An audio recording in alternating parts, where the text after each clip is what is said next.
నమస్తే welcome to clue today news.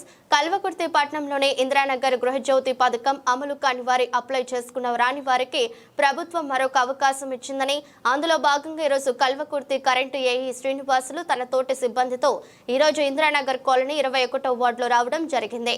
ఆయన ఈ సందర్భంగా మాట్లాడుతూ ప్రభుత్వం గృహజ్యోతి కోసం అప్లై చేసుకుని ఉండి ఇప్పటి వరకు కూడా గృహజ్యోతి పథకం అమలు కాని వారు అందరూ కూడా మళ్ళీ అప్లై చేసుకోవాలని చెప్పారు. అలాగే ఇప్పటి వరకు ఆధార్ కార్డు, రేషన్ కార్డు, గృహజ్యోతిలపై అప్లై చేసుకున్న అప్లికేషన్ నెంబర్ ఉన్నా కూడా గృహజ్యోతి పథకం అమలు కాని వాళ్ళందరూ అప్లై చేసుకోవడంతో పాటుగా అంతకుముందు గృహజ్యోతిలో అప్పుడు ప్రజాపాలన దరఖాస్తులో పెట్టినప్పుడు అప్లై చేయని వారు కూడా కల్వకుర్తి విద్యుత్ సిబ్బంది మీ ఇంటి వద్దకు వచ్చి నమోదు చేసుకుంటారని, విద్యుత్ సిబ్బందికి సహకరించి మీ దగ్గర ఉన్న రేషన్ కార్డు, ఆధార్ కార్డు, గృహజ్యోతిలో అప్లై చేసుకున్న అప్లికేషన్ నెంబర్ సిద్ధంగా ఉంచుకోవాలని, విద్యుత్ సిబ్బందికి సహకరించాలని 21వ వార్డు కౌన్సిలర్ సైదులు గౌడ్ ఇందిరానగర్ కాలనీలో గృహజ్యోతి పథకం అప్లై చేసుకుని వారు మళ్ళీ చేసుకోవచ్చని, ration card, Aadhaar card, mobile number ఉంటే సరిపోతుందని అన్నారు.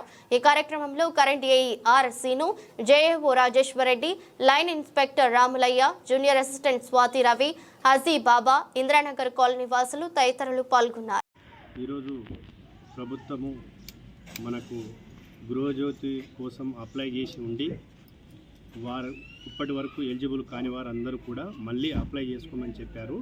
అలాగే రేషన్ కార్డు కలిగి ఉండి ఆధార్ కార్డు, గృహజ్యోతిలో అప్లై చేసినటువంటి అప్లికేషన్ నెంబరు ఉన్నా కూడా రాని వాళ్ళందరూ అప్లై చేసుకోవడంతో పాటుగా అంతకుముందు గృహజ్యోతిలో అప్పుడు ప్రజాపాలన దరఖాస్తులో పెట్టినప్పుడు అసలు అప్లై చేసిన వాళ్ళు చేయని వాళ్ళు కూడా ఇప్పుడు మా విద్యుత్ సిబ్బంది అందరూ కూడా మీ ఇంటి దగ్గరికి వచ్చి నమోదు చేసుకుంటారు.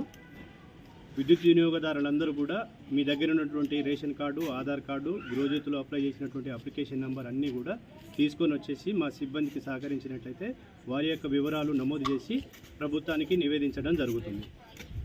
ఒకవేళ ఇప్పటి వరకు అప్లై చేసుకున్న వాళ్ళకి సార్ వాళ్ళు కూడా చేసుకోవచ్చు. ఇప్పుడు ఆ ఫామ్స్ ఏ విధంగా దొరుకుతాయి సార్? వాళ్ళకి ఫామ్స్ అవసరం లేదు, just ration card, Aadhaar card, current bill, వాళ్ళ మొబైల్ నెంబర్ ఇవి ఉంటే చాలు, వేరేవి ఏవి అవసరం లేదు.